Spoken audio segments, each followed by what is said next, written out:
Hey, my wonderful, beautiful, fantastic people, a pleasant Sunday evening to you. If you have not yet made Jesus Christ your personal Lord and Savior, please feel free to do so. He's the best being ever. Certainly, that would be the best decision you could ever make. I want to say this to you, my wonderful people, because sometimes people may get carried away by what society dubs as brilliance. Somebody who may be very knowledgeable about something doesn't make him or her a great leader. Leadership is an art form, it is a skill that one has to acquire or you're born with. There has to be, if you're acquiring it there has to be some seeds that were planted and the potential for you to be there. You know how they say leaders are not made, they were born. That is arguable. That can be arguable, because you have some people who never thought that they would have been good leaders. They're groomed. But I think that the seed has to be there, that potential, that slot, has to be already carved out for you to be that great leader or that effective leader. And one of the things that one should understand is that being a great leader is not necessarily it's not synonymous with being brilliant. It is the ability to be a catalyst for change. It is the ability to be a catalyst for influence. It is the ability to be a catalyst for transformation. Not necessarily what we call academia or academic brilliance, so because you're knowledgeable, because you know things, and that is why we categorize things. So usually when you have very knowledgeable people, they are become consultants, facilitators, advisors to leaders. Let us look at Henry Ford. There is a book that I read. I mean, that book it's a very comprehensive book. Something about think and grow success. It's a very compact book, and I need to reread it. It's going to take some time again to read it because it's a thick book. But let me tell you, I never forgot Henry Ford. That is why he became a great guru in making cars, manufacturing cars, and so on. Henry Ford, they said, you wouldn't consider an academia. He wasn't necessarily a brilliant man in the way how we consider brilliance. IQ, meaning having a high knowledge in academia. But he was an emotionally intelligent man. And there is a book by Daniel Goleman that says why emotional intelligence can be better than intelligence quotient, meaning the knowledgeable academic bright person.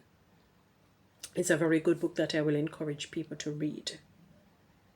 And I want people to understand that not even though somebody may be brilliant, book brilliant, it doesn't mean that they have the skill set, the characteristics, the personality to be a great leader or to be a leader.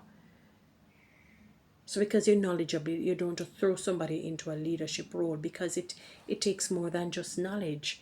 You have to have the ability to be that catalyst of change, of transformation, of influence. You have to know how to move from disunity to unity, from disharmony to harmony.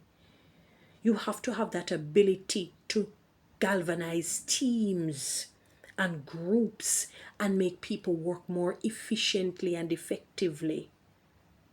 Not everyone has that ability to do that.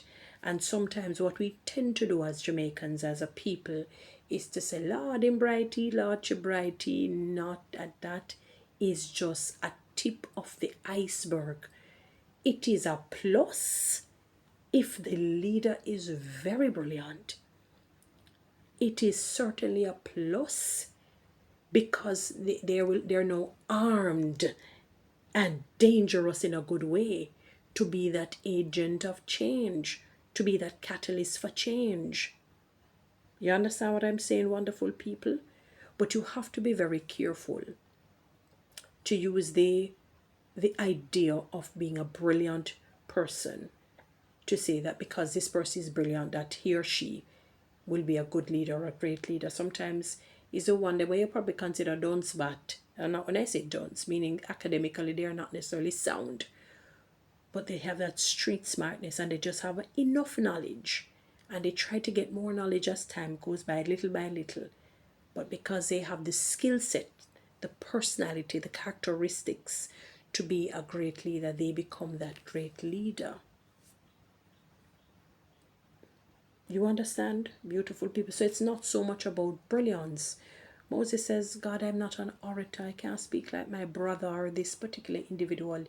You know, his brother Aaron was an orator, was a talker, but yet it was Moses who was the leader. It was Moses who had a leader-like quality. Why? He was not easily influenced like his brother Aaron. Remember when Moses went up for a while communing with God to get the commandments, Aaron allowed the people him to bamboozle him and to make a golden calf. So he may have been book bright, you know, or trained to speak eloquently, but in terms of having that tenacity, in terms of having that backbone, in terms of not being a wuss, that was just not Aaron, it was Moses. Paul was a brilliant man. I mean, academic brilliance, really brilliant. You know what I mean? And was a leader because, you know, he was trained that way. I mean, he was a part of the Sanhedrin. I mean, these people were brilliant people. You know, Paul would have gotten summa cum laude. I mean, high distinction. I mean, above distinction. But Paul didn't really speak that well. He wasn't a great orator. Probably when people listen to him, I mean, it's all because he was so knowledgeable.